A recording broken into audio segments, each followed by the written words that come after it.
Ya, jadi saya mau coba cerita sesuai dengan tema untuk hari ini, yaitu bagaimana mengembangkan energi terbarukan untuk wilayah 3T di Indonesia, utamanya PLTS. Next slide, silakan. Oke, tadi sudah diperkenalkan oleh Kang Rofi, terima kasih.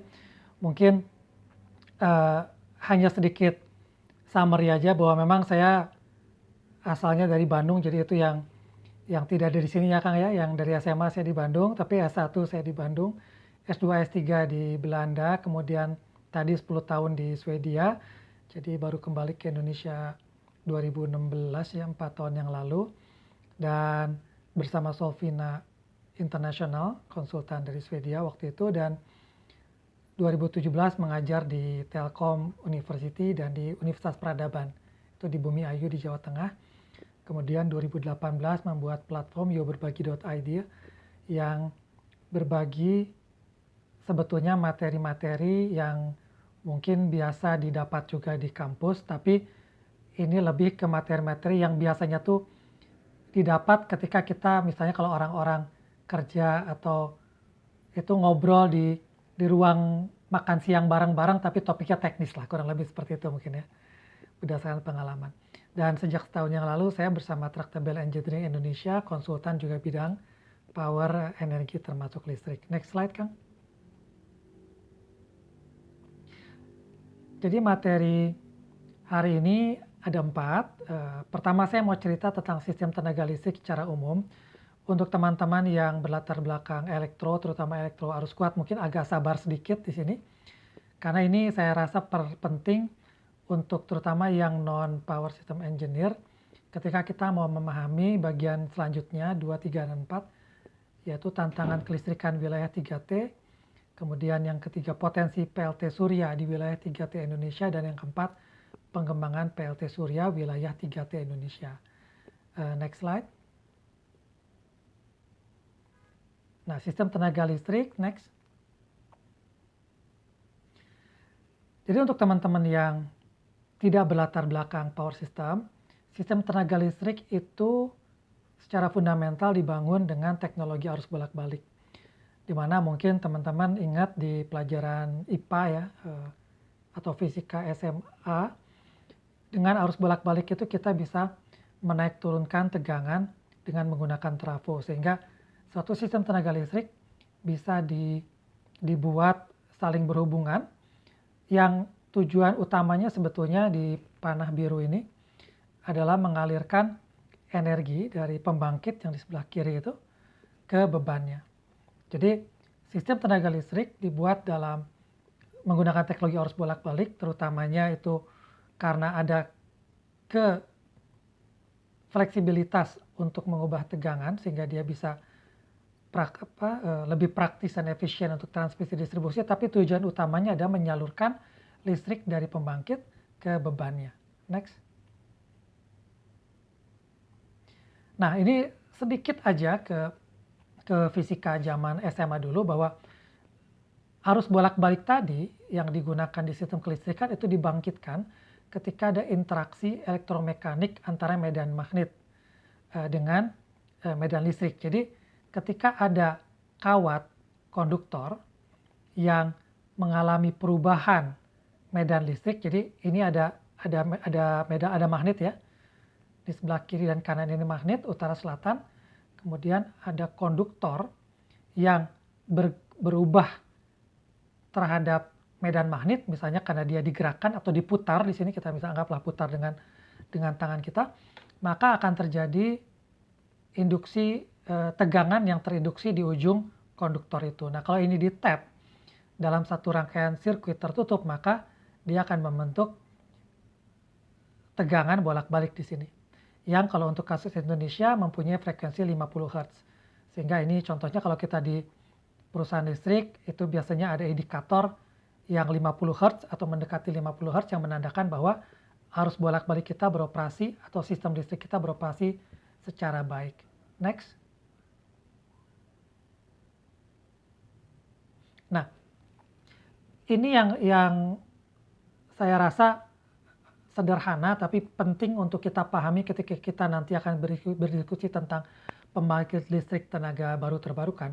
Jadi dalam pengoperasian sistem tenaga listrik itu, sistem tenaga listrik harus selalu pada kondisi seimbang.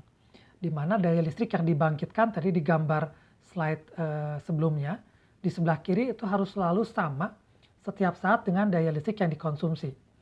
Nah, kalau terjadi ketidakseimbangan, ini akan terdeteksi dalam indikator keseimbangan di sistem. Jadi frekuensi 50 Hz tadi itu adalah indikasi bahwa sistem itu berada dalam keseimbangan daya. Next slide.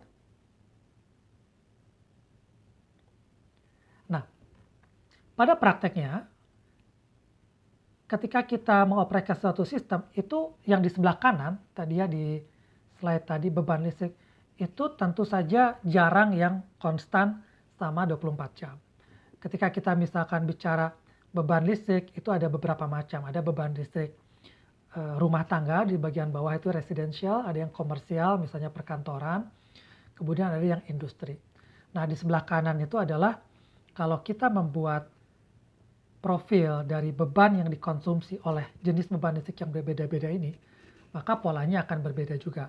Ketika kita lihat misalkan industri, kita bisa bayangkan dia relatif konstan karena industri akan beroperasi pada cenderung pada aktivitas yang tetap ya selama 24 jam 7 hari seminggu. Jadi yang merah itu industri mungkin dengan sedikit variasi.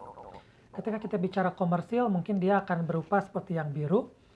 Ketika orang datang ke kantor jam 6, jam 7, kemudian meninggalkan kantor jam 6 sore, maka disitulah puncak beban listrik terbesar. Kemudian ketika orang pulang, bebannya turun menjadi sangat minimum. Nah, profil rumah tangga beda lagi. Dia mungkin sedikit meningkat di pagi hari ketika orang mulai aktivitas antara jam 6, jam 8 pagi, kemudian menurun. Beberapa aktivitas di siang hari mungkin ketika mencuci baju dan lain sebagainya, kemudian memuncak lagi di menjelang malam ketika penghuni rumah kembali ke rumah pulang dari kerja misalkan dan melakukan aktivitas sebelum kemudian tidur. Next. Nah, perubahan beban tadi kalau tidak diimbangi dengan perubahan pembangkitnya, maka akan terdeteksi dalam frekuensi sistem. Ketika pembangkitnya itu lebih besar daripada bebannya, seperti gambar yang sebelah paling kiri, maka frekuensi akan melebihi 50 Hz. Ketika dia seimbang di tengah, dia akan menjadi di 50 Hz, dan ketika pembangkitnya kurang, dia akan menjadi di lebih dari 50 Hz. Next. Nah, fungsi operator itu adalah menjaga agar sistem itu selalu konstan frekuensinya. Jadi, di gambar ini misalnya diilustrasikan ketika frekuensi di 50 Hz, itu berarti keseimbangan antara beban dengan pembangkitnya tercapai. Nah, misalnya suatu saat di sistem itu terjadi perubahan, bebannya meningkat. Misalnya tadi, ini menjelang malam, rumah tangga pulang semua ke rumah, penghuninya, kemudian beban malam meningkat, maka itu akan terdeteksi di sistem dengan frekuensi yang mulai bergerak ke arah kurang dari 50 Hz. Nah, operator sistem bertugas menjaga frekuensi konstan. Caranya bagaimana? Anggap kita punya pembangkit listrik tenaga air. Maka ketika ada frekuensi mendeteksi frekuensinya turun, berarti kita harus meningkatkan pembangkit karena ada ketidakseimbangan. Operator bisa dalam kasus PLTA yang memiliki bendungan mengatur bahwa lebih banyak air yang akan bisa dialirkan ke turbin untuk memutar generator. Jadi ibaratnya menambah tenaga ya ke turbin dan generator sehingga listriknya yang dibangkitkan juga lebih banyak dan bisa menyeimbangkan permintaan beban yang menaik. Nah, itulah fungsi operator di sistem tenaga listrik klasik. Silakan next. Nah, ketika sistem itu kemudian terinterkoneksi atau tersambung, yang utamanya dimaksudkan untuk mempunyai fleksibilitas di dalam sistem. Jadi bayangkan bahwa ketika kita mempunyai suatu sistem dari anggaplah seluas Pulau Jawa atau seluas kalau perlu benua Eropa gitu ya. Dengan adanya jaringan yang terinterkoneksi ini, pembangkit tidak mesti di titik di mana ada bebannya. Tetapi dia bisa tersebar di tempat yang mungkin relatif jauh selama dia terhubung dengan jaringan listrik, dan semua pembangkit yang terhubung ke jaringan listrik bolak-balik ini harus beroperasi dan menjaga sistem dalam frekuensi 50 Hz tadi. Nah, jadi ini adalah kondisi operasi sistem tenaga listrik fundamental yang sekarang terjadi ya, klasik yang terjadi di dunia. Next. Nah, sekarang gimana ketika kita masuk ke wilayah 3T? Tantangannya apa sih? Ilustrasinya seperti ini. Kalau kita lihat di daerah 3T, itu biasanya kita akan melihat satu kampung-kampung kecil di suatu daerah yang luas.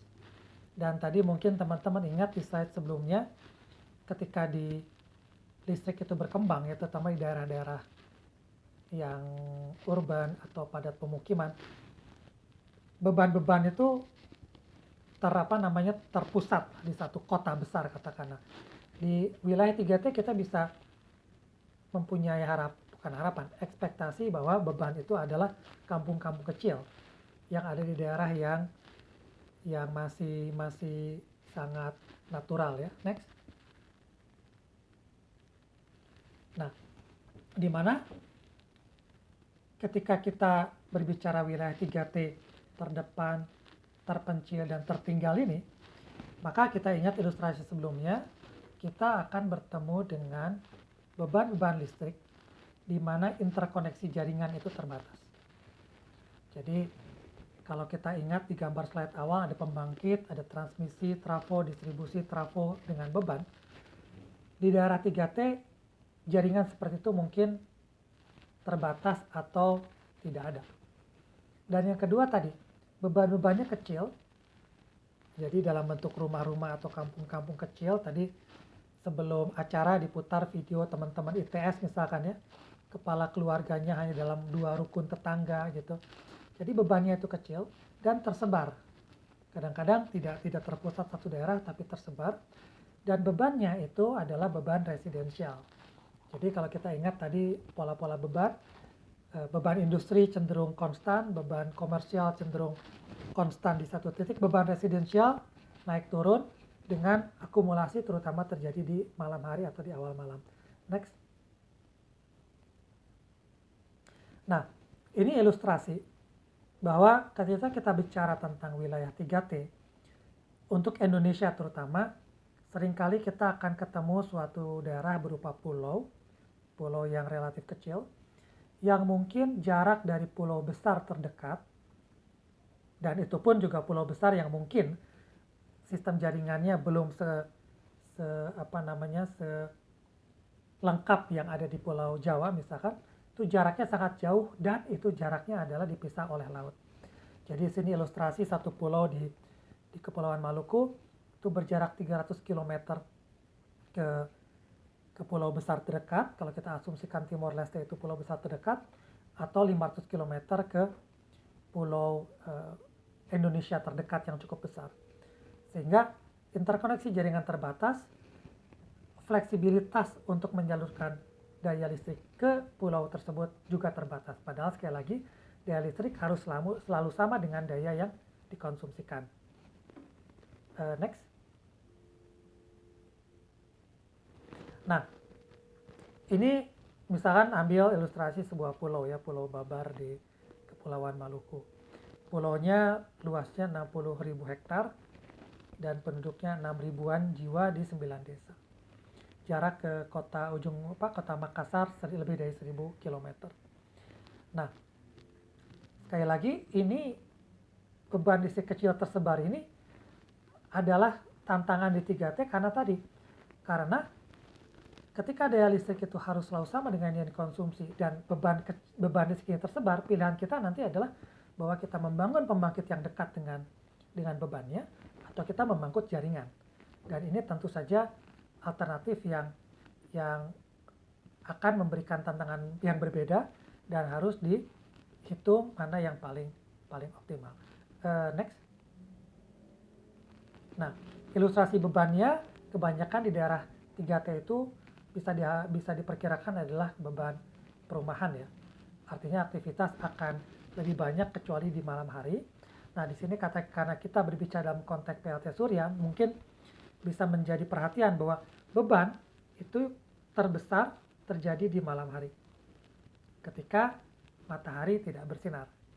Nah, ini tentu akan memberikan tantangan tersendiri dengan sistem kelistrikan 3T.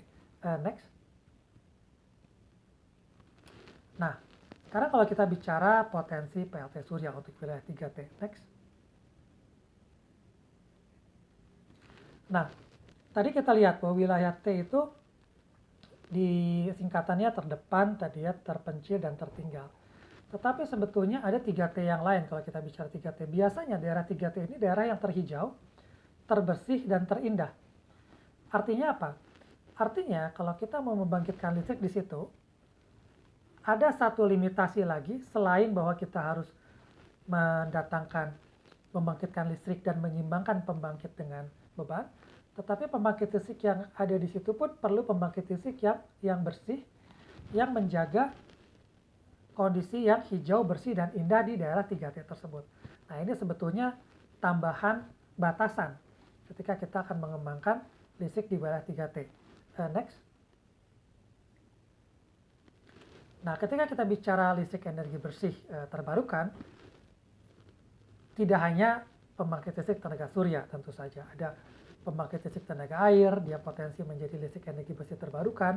Ada PLT, pembangkit listrik tenaga angin, atau PLTB tenaga bayu, atau PLTP ya, panas bumi, atau PLTLA tenaga laut, atau PLT biomasa. Ini mungkin biomasa di satu sisi ada pembakaran, tapi di sisi lain ada karbon dioksida yang ditangkap dalam proses pertumbuhannya, jadi masih bisa dipertimbangkan oleh banyak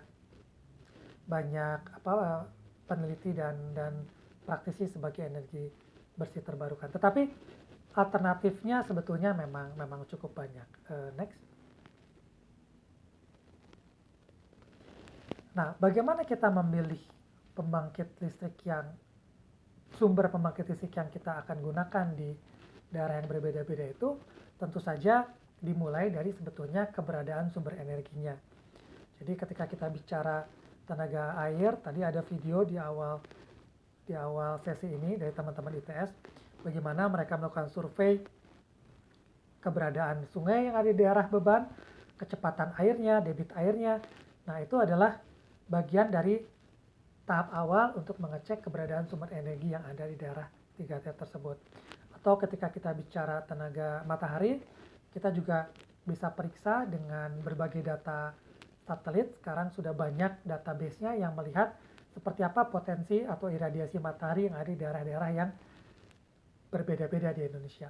Demikian pula angin, kita bisa lihat di sini misalnya mengilustrasikan daerah-daerah dengan kecepatan angin cukup tinggi, 5 sampai 6 bahkan lebih meter per detik, dan yang kecepatannya di bawah itu rata-rata, untuk menilai di mana kita bisa membangun pembangkit listrik tenaga bayu. Geothermal pun sama. Biasanya geothermal kita perlu cek, tentu saja kita perlu cek dengan melakukan survei geologi, tetapi Indonesia secara umum berada di sabuk api ya, ring of fire, sehingga relatif potensialnya sangat tinggi di situ. Kemudian biomasa, bagaimana keberadaan dan terutama keberlangsungan suplai biomasa untuk pembangkit listrik, dan tenaga laut, di mana Indonesia adalah negara dengan garis pantai, salah satu negara dengan garis pantai terpanjang di dunia, sehingga itu potensi yang besar. Nah, next slide. Ketika kita bicara pembangkit listrik tenaga surya atau PLTS, ada beberapa hal yang menjadi keunggulan ketika kita ingin gunakan untuk wilayah 3T. Pertama, iradiasi sinar matahari. Artinya sumber energi untuk negara tropis seperti Indonesia itu relatif berlimpah, relatif mudah. Ketika kita bicara, meskipun iradiasinya mungkin tidak semuanya sama ya, mungkin antara 1.600 sampai 2.000-an watt per meter persegi gitu untuk Indonesia, tetapi secara umum di Indonesia kebanyakan cukup baik untuk ditambang energi mataharinya. Kemudian PLT surya itu memiliki sifat modular. dari sisi panel-panelnya, dari sisi desainnya, implementasinya, dia bisa diimplementasikan bertahap sedikit demi sedikit. Sesuatu yang mungkin tadi kita ingat daerah wilayah 3T, daerahnya kecil-kecil, daerahnya tersebar, sehingga implementasi modular ini akan menguntungkan. Kemudian ketiga, perkembangan teknologi yang sangat cepat, sehingga efisiensi dari panel surya ini semakin meningkat, dan kemudian harganya pun semakin murah. Efisiensi yang 20 tahun lalu masih efisiensi di level laboratorium, di hampir mendekati 20%, sekarang itu sudah menjadi efisiensi yang hampir praktek didapat di barang yang diperoleh di pasaran. Harga pun semakin turun. Ketika 20 tahun yang lalu kita bicara 1 watt itu masih 2 digit, US dollar gitu ya, dolar Amerika. Sekarang bahkan sudah di bawah 1, bahkan kadang-kadang di bawah setengah untuk beberapa kasus. Jadi 3 ini yang utama yang membuat PLT Surya itu menarik untuk wilayah 3T. Di samping ada juga bahwa dia relatif pemeliharaannya mudah karena minim komponen bergerak, dan juga tidak bising karena itu tadi minim komponen yang bergerak. Next slide. Nah, ini soal harga tadi. Jadi di awal tahun 80-an, itu bahkan tahun 70-an, kita lihat harga per watt itu masih di atas 2 digit. Masih 20-an dolar per watt. Kemudian ini data dari IEA ya. Dan di tahun 2020 sekarang bahkan sudah di bawah setengah dolar per watt. Dan di tahun ini ada berita di bulan Agustus bahwa pemerintah Portugal mengkonfirmasi harga penjualan 0,013 dolar per kilowatt hours. Jadi kalau kita lihat memang teknologi membuat harga PLT Surya ini semakin murah. Next. Nah, yang terakhir pengembangan PLTS wilayah 3T. Next. Next slide. Ya. Jadi kita mesti balik lagi ke teknologinya bahwa panel surya ini mengubah foton dari sinar matahari menjadi aliran elektron sehingga menjadi aliran listrik. Next slide. Yang tentu saja keterbatasan utama adalah dia hanya bersinar di malam hari. Sehingga malam hari kita tidak mendapatkan listrik, padahal kalau kita bicara 3T, di malam hari itulah beban paling banyak. Next slide. Yang kedua, panel surya pun juga tidak melulu atau tidak selalu mengalami hari yang cerah. Di sini yang merah itu adalah produksi listrik dari suatu panel surya ketika hari cerah, relatif dia smooth ya, tetapi ketika berawan kemudian ada naik turun karena ketika panel surya tertutup awan, listrik yang dibangkitkannya lebih kecil, kemudian dia naik lagi ketika awannya hilang dan begitu seterusnya. Artinya apa? Artinya daya listrik yang dibangkitkan tidak selalu stabil sebagaimana listrik yang berbahan bakar fosil misalkan. Padahal paradigma teknologinya tetap sama, daya listrik dibangkitkan harus selalu sama dengan daya listrik yang dikonsumsi. Next.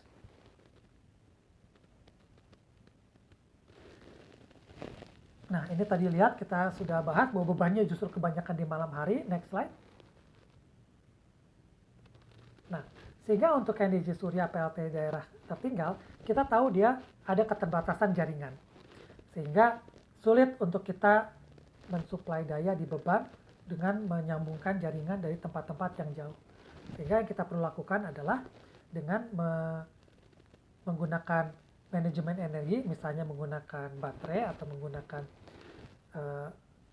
penyimpan energi yang lain yang bisa menyimpan energi di siang hari ketika panel surya itu surplus energinya dan digunakan di malam hari ketika bebannya menuntut penggunaan listrik di malam hari. Nah, yang kedua juga bisa dengan menambah genset sebagai backup untuk membangkitkan listrik ketika tidak ada listrik yang dibangkitkan oleh matahari. Next slide. Nah, jadi pengembangan sebagai summary, pengembangan PLT surya di wilayah 3T itu ada 3 sebetulnya yang utama kita mesti lakukan.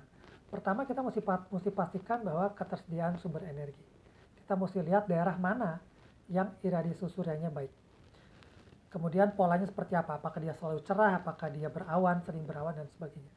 Yang kedua adalah pola beban listriknya. Ini penting untuk mengetahui bebannya itu ada di jam berapa, bentuknya seperti apa, dan yang terpenting juga proyeksinya seperti apa. Apakah akan meningkat, apakah akan konstan, kalau meningkat, meningkatnya sebesar apa. Nah, dari 1 dan 2 inilah ditambah dengan langkah selanjutnya adalah menganalisa teknoekonomi. Pertama, tentu sesuai namanya, teknologi yang kita perlu analisa adalah teknologi PLTS-nya seperti apa, panel apa yang akan kita pakai, desainnya akan seperti apa, pengaturannya akan bagaimana. Kemudian jaringannya, apakah jaringan tersedia? Apakah ini akan berdiri sendiri? Ketika dia berdiri sendiri, apakah kita perlu menambah baterai? Apakah kita perlu hybrid dengan pembangkit berbahan bakar fosil sebagai backup? Nah, dari situlah kita bisa menghitung investasi, maintenance, sehingga diperoleh rupiah per kilowatt hours. Nah, inilah sebetulnya langkah-langkah merangkum presentasi ini yang perlu dilakukan ketika kita mengembangkan PLT Surya di wilayah 3T. Next slide, saya kira yang terakhir. Ya. Dan next step tentu saja ketika smart kampung ini sudah mulai memiliki pembangkit-pembangkit listrik, nextnya adalah membuat dia lebih smart. Ketika kampung-kampung yang berdekatan bisa digabungkan dengan jaringan, sehingga nanti baterai dengan misalnya backup generatornya tidak mesti setiap pelanggan punya, tetapi bisa dalam bentuk komunitas, dan ini dikontrol dengan melalui jaringan telekomunikasi baik antara mereka maupun komunikasi dengan operator yang di wilayah yang lebih luas. Saya kira ini yang slide terakhir. Next slide. Terima kasih. Silakan.